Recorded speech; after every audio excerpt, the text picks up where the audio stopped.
গাজায় ইসরায়েলি হামলায় একদিনেই প্রাণ গেছে ৫১ ফিলিস্তিনির। এর মধ্যে ২৪ জন মারা গেছেন খাবার আর ত্রাণের জন্য অপেক্ষা করার সময়। এছাড়াও অনাহার আর অপুষ্টিতে মৃত্যু হয়েছে আরও ৮ জনের।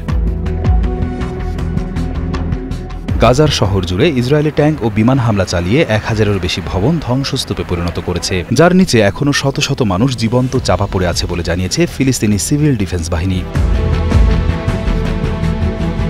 আল জাজিরার এক প্রতিবেদনে বলা হয়েছে, ইসরায়েলি সেনাবাহিনী গত ৬ আগস্ট থেকে গাজা শহরে তাদের অভিযান তীব্রতর করেছে।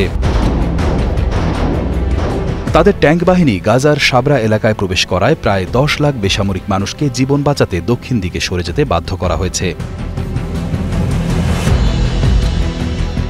ফিলিস্তিনি সিভিল ডিফেন্স তাদের বিবৃতিতে জানিয়েছে, অবিরাম গোলাবর্ষণ ও রাস্তা অবরুদ্ধ থাকার কারণে উদ্ধারকারী দলগুলো বেশিরভাগ এলাকায় পৌঁছাতে পারছে না। ফলে ধ্বংসস্তূপের নিচে আটকা পড়া মানুষগুলোকে বাঁচানো সম্ভব হচ্ছে না। হাসপাতালগুলো আহতদের ভিড়ে পরিপূর্ণ। চিকিৎসক ও স্বাস্থ্যকর্মীরা একেবারে হিমশিম খাচ্ছেন। ইসরায়েলি সেনারা ক্ষুধার্ত ফিলিস্তিনিদের দিকে নিয়মিত গুলি চালাচ্ছে। মানুষ যখন ইসরায়েল ও মার্কিন যুক্তরাষ্ট্র সমর্থিত GHF এর ত্রাণ কেন্দ্রগুলো থেকে সামান্য খাদ্য সহায়তা নেওয়ার জন্য লাইনে দাঁড়ায়, তখনও তারা হামলার শিকার হচ্ছেন।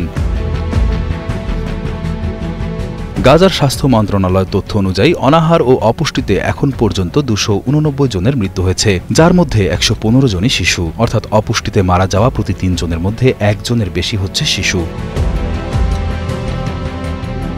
ফিলিস্তিনি সিভিল ডিফেন্স সতর্ক করে বলেছে, গাজার উত্তর থেকে দক্ষিণে কোথাও আর কোনো নিরাপদ জায়গা নেই। ঘরবাড়ি, আশ্রয়কেন্দ্র, ত্রাণ শিবির পর্যন্ত বোমা বর্ষণের লক্ষ্যবস্তুতে পরিণত হয়েছে। তাদের ধারণা, ইসরায়েলের লক্ষ্য রাফাহ শহরের মতোই গাজা শহরকেও সম্পূর্ণ ধ্বংস করা এবং সেখানকার ফিলিস্তিনি বাসিন্দাদের উৎখাত করা।